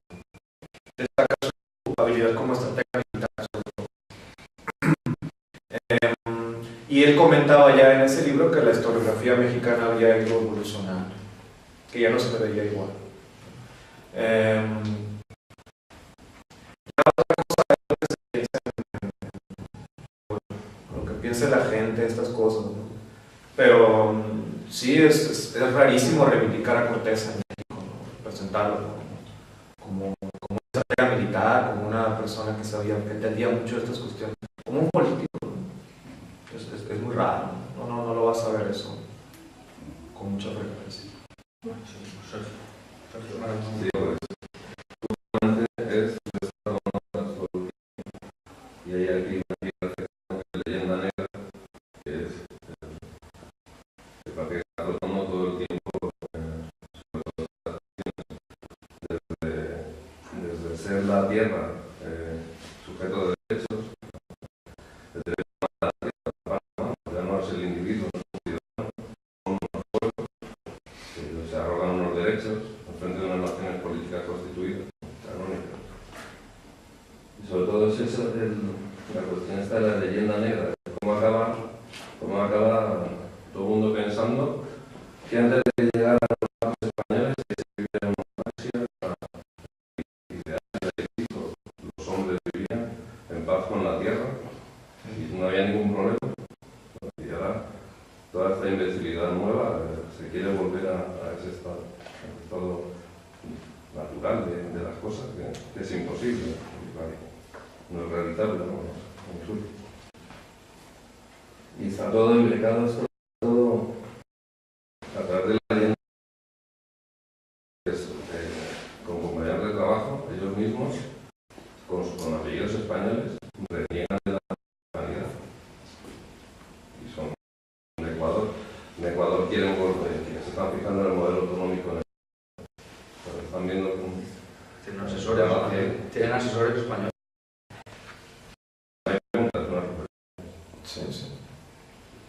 Sí, en efecto, pasa eso que tú dices, ¿no? Hay una cuestión ahí sobre la leyenda negra que está gravitando sobre todas estas cuestiones. Efectivamente.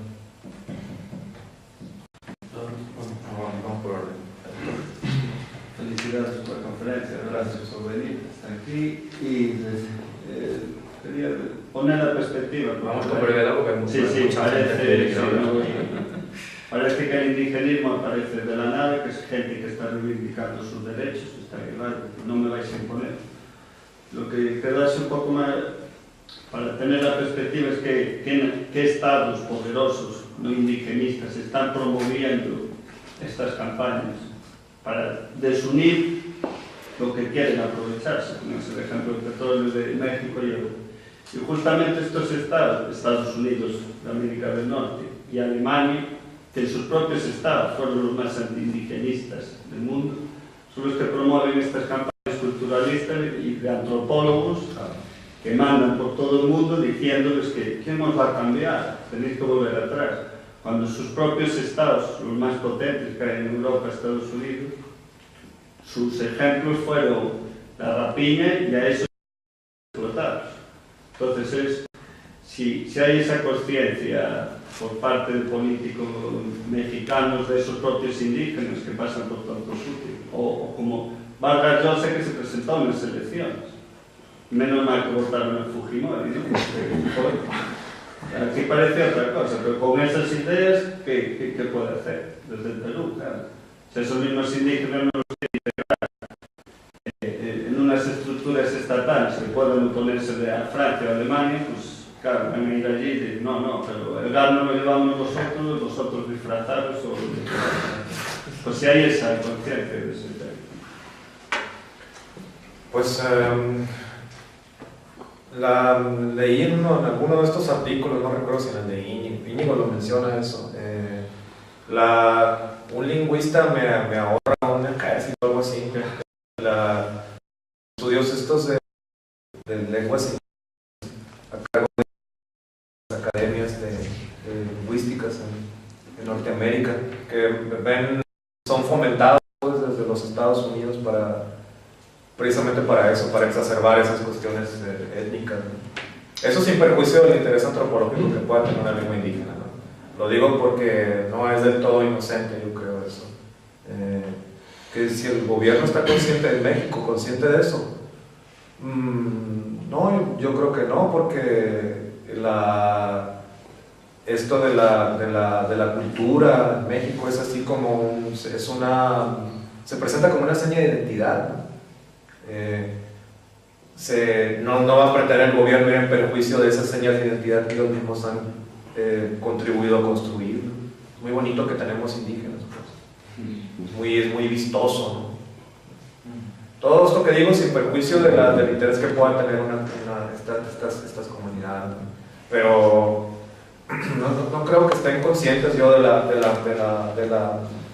doble rasero que tienen. Las ideas, las ideologías que son filosóficas, pues lo que hacen es que se presentan de forma dialéctica, ¿no? Enuncian los problemas, los contrastan entre sí y ofrecen opciones de interpretación, ¿no? Entonces son como crítica, una clasificación. Entonces, eso sin descartar, lo digo porque seguramente que las cosas que voy a decir van a responder a cierta ideología, pero es una ideología que tiene la pretensión, ¿no? de contrastarse con otras y ver qué resulta de ese contraste, ¿no? Bueno, entonces todas estas ideologías de las que voy a hablar se presentan como alternativas de redención. Es decir, el humanismo no se presenta como el humanismo de los socialdemócratas, no se presenta como una ideología que para salvar a la humanidad, ¿no? No se presenta como una simple ideología para aficionados, sino que es algo en lo cual radican, supuestamente, según los socialdemócratas humanistas, ahí radica la solución para todos los problemas de España. Es una panacea. Entonces, de ahí que comente que se presentan como redención estas ideologías. El indigenismo no se presenta como lo que es, como una amenaza para la constitución de las naciones, sino que se presenta como una reivindicación de causas justas, de causas nobles, ¿no? Así no las venden, ¿no? Bueno, y como también voy a hablar de esto, de la nación política, pues también a partir de lo que ha escrito Gustavo Bueno, pues dice, ¿no? Las naciones políticas son los estados sucesores del antiguo régimen, ¿no? Francia, España, todos estos países que se formaron, que rompieron con el antiguo régimen, ¿no? Alemania, desde luego Italia, pero a partir de ahí, bueno, dice, pues también hay unas naciones que son naciones fraccionarias, las naciones étnicas que luego pueden ser naciones fraccionarias, ¿no? Entonces, en el caso del indigenismo, estos grupos étnicos luego pueden tener pretensiones, estos grupos étnicos están inmersos en una nación política, ¿no? En la cual son uno más, los indígenas son como uno más del resto de los ciudadanos. Es decir, los indígenas mexicanos, antes de ser indígenas mexicanos, son mexicanos, pues. No son, ahí está la clave, yo creo, del planteamiento. Y ellos, en lugar de asumir lo que son ante la ley, ante la Constitución de México, como mexicanos, se asumen como indígenas y luego ellos pueden tener la pretensión de formar una nación fraccionaria a partir de su nación étnica. Igual lo mismo la nación fraccionaria, pues ustedes están muy familiarizados con eso, ¿no?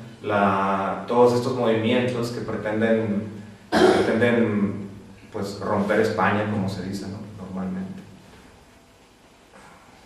Bueno, entonces,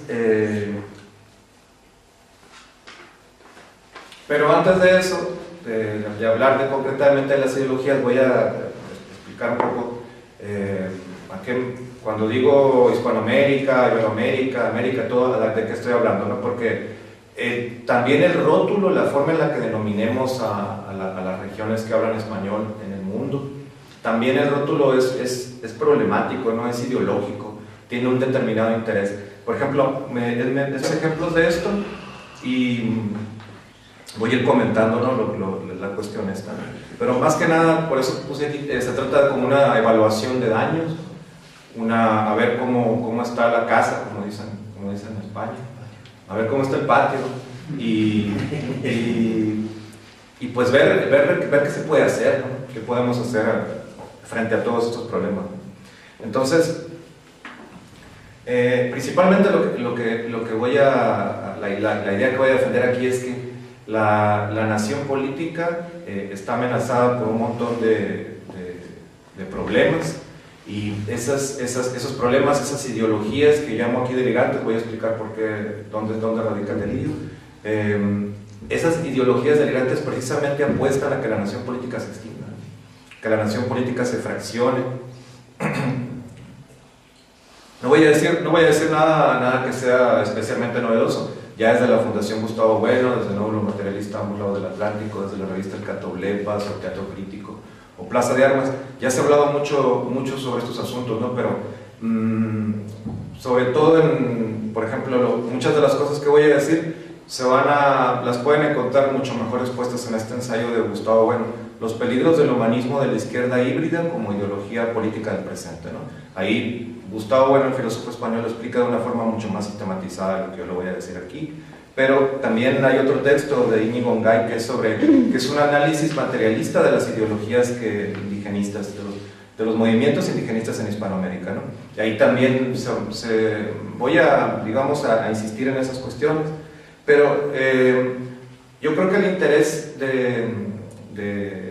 si un interés tiene esto que estoy diciendo, radica en que se dice desde una parte de España, estamos ahora en una parte de España, y es una cosa que va dirigida al conjunto de las naciones hispanoamericanas, que está pensada para ese conjunto, y otra vez, como voy a citar a Bueno hace una paráfrasis de Terencio y dice: hispano soy y nada de lo hispano me es ajeno, ¿no? Entonces, vamos a abordar esos problemas concretos de la comunidad hispánica y ver qué se puede hacer, ¿no? Entonces, el mismo Gustavo Bueno explica, primero voy a empezar voy a explicar qué es una ideología, ¿qué entiendo aquí por ideología, ¿no? Entonces, dice Gustavo Bueno que una ideología, Gustavo Bueno, retomando lo que dice Carlos Marx, ¿no? Dice: una ideología es un sistema de ideas socializadas cuya pretensión de verdad es mantenida en la medida en que representan o canalizan los intereses de un grupo social, en tanto que éste se opone a otros grupos sociales. Entonces, dice Gustavo Bueno, no quiere decir que todas las ideologías sean falsas, o que todas las ideologías sean partidistas, a menos que pensemos que la verdad tiene que ser neutral. Pero digamos que la misma filosofía dice: todas las filosofías son ideologías, dice, porque parten de una concepción del mundo formulada desde alguna parte, dice. Pero el problema es que no todas las ideologías son filosóficas, ¿no? Entonces, es muy interesante cómo el filósofo español José Manuel Rodríguez Pardo, ¿no?, en sus artículos Latinoamérica como mito, dice que Bolívar le decía a los territorios estos de América, les decía territorios españoles de América, así se dirigía en lugar de decir Latinoamérica, decía territorios españoles de América, ¿no? Eso ya es muy diferente que decir Latinoamérica, que tiene otra resonancia, ¿no? Porque, por ejemplo, si se dice territorios españoles de América, sí que se está reconociendo obviamente a España antes. Si se dice Latinoamérica, en cambio, es una denominación de puño ideológico, porque ahí se está excluyendo a España. Es decir, se está pretendiendo englobar a los países que no hablan inglés de Latinoamérica, y englobando a un grupo de países que ya que no comparten la misma lengua, ¿no? Y siempre sí, quitando a España, ¿no? Es decir, de la forma en la que definamos América del Sur, en este caso, va siempre a haber una alusión directa o una censura de lo español, ¿no? Entonces, si las fiestas del Bicentenario en México se llevan a cabo como una apología del Imperio Azteca, pues ahí está la clave, ¿no? Si en lugar de comentar ampliamente en esas fiestas del Bicentenario el papel que juega España, en cambio se pone un énfasis en lo que fue el Imperio Azteca y sus glorias y todo esto, pues entonces se está censurando lo español.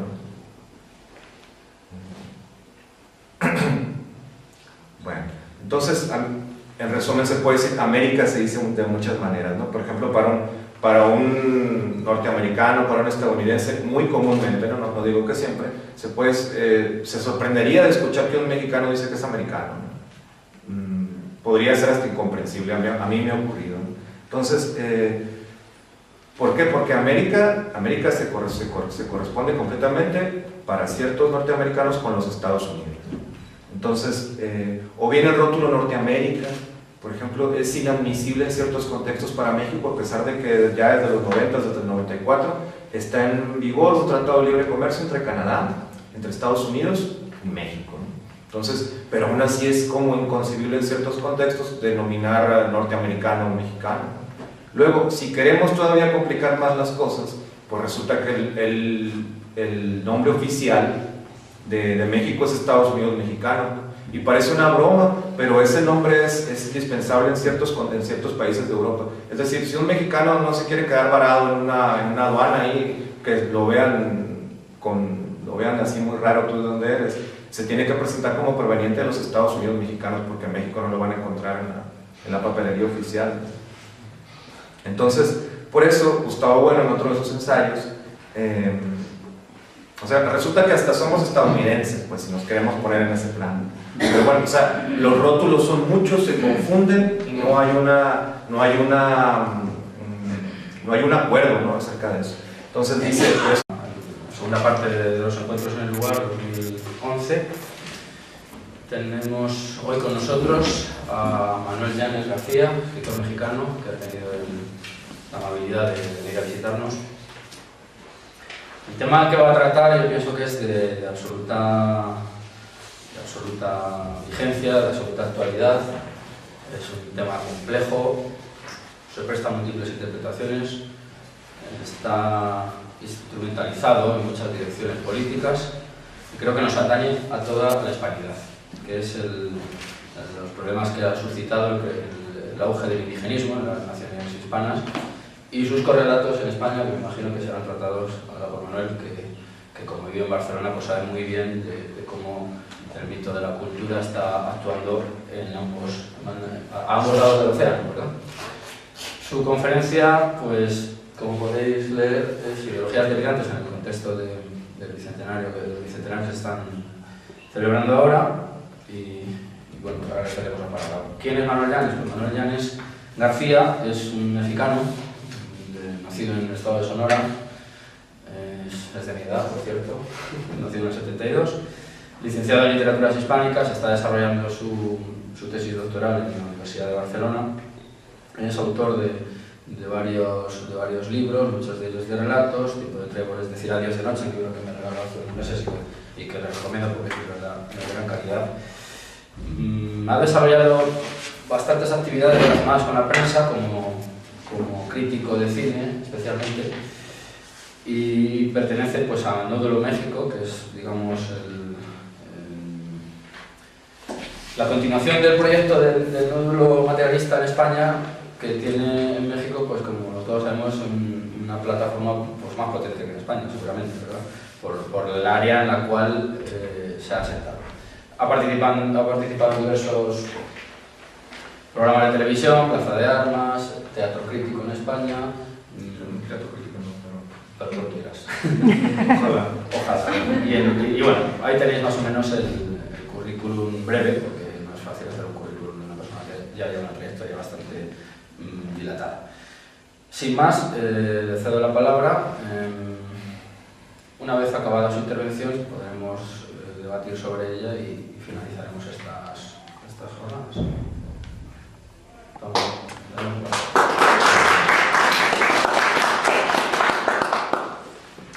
Pues gracias a Iván, gracias por la invitación, gracias a la gente de Carrascosa, que ha sido especialmente generosa conmigo y con todos, ¿no? Digo, la gente de la región, no nada más de Carrascosa, la gente de Cuenca, de todas partes de aquí. Bueno, como decía Iván, esta conferencia que se llama Ideologías delirantes en el contexto del Bicentenario, el objetivo es analizar las ideologías que están operando precisamente en este momento, en el presente, y qué relación tienen con el Bicentenario de la Independencia de las naciones americanas, pero principalmente me voy a referir a la de México, ¿no? Que es de donde yo provengo. Y eso sin perjuicio de que lo que voy a decir tenga relación con Argentina, con Bolivia, con Brasil, con todos estos países de la hispanidad, ¿no? Entonces, me parece especialmente, a pesar de que ya el Bicentenario ya se celebró el año pasado, pues de todas formas me parece que es importante reflexionar sobre eso. Es decir, ¿qué sentido tiene celebrar el Bicentenario? ¿Por qué se celebra un Bicentenario en México? El inicio del proceso de la independencia de México. Es decir, justo ahora que hay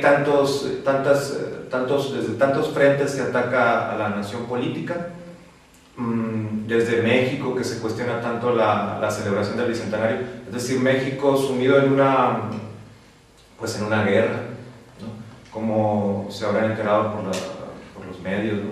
Es una guerra contra el narcotráfico, una guerra especialmente sangrienta, una guerra especialmente cruenta, que lleva miles y miles de bajas, de muertos. Entonces, en ese contexto tan brutal, en el que el Estado ya ha reconocido que ya no tiene el control de ciertas regiones de México, en ese contexto fue muy cuestionado por los mismos mexicanos, ¿no?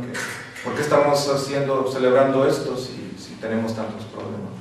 No tenemos nada que celebrar, decía la gente. Había muchas posturas, ¿no? Había gente que decía eso, había otros que estaban entusiasmados con la celebración del Bicentenario, pero a mí más bien me interesa, pues, reflexionar eso, ¿no? Centrándome en este asunto de la nación política y las diferentes amenazas que hay, sea el narcotráfico, sea el indigenismo, sea el mismo esta cosa de la gente que dice que ya no se siente mexicana, que ya no se siente español, que le da tanta importancia a los sentimientos, ¿no? Entonces eso, más o menos por ahí va a ir la charla esta que quiero tener con ustedes, ¿no? Entonces, pues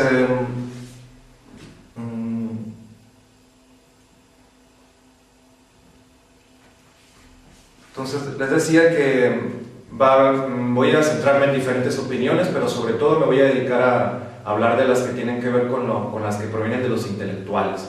Ya ven que está plagada la España, México y por todas partes hay intelectuales, personas de supuesto prestigio que basándose en su trayectoria como escritores, por ejemplo, como periodistas, gente que tiene mucha popularidad, digamos, entre un grupo muy numeroso de lectores. Entonces sus lectores y los medios de comunicación recogen sus palabras como si fueran sagradas y la opinión de ellos tiene muchísima importancia. Entonces, voy a citar varios casos de estas personas que se asumen como intelectuales, que se asumen como humanistas y que opinan sobre estas cuestiones de la nación política, sobre el nacionalismo, y sus opiniones tienen mucho peso, ¿no? Precisamente porque tienen mucha influencia. Entonces voy a dar varios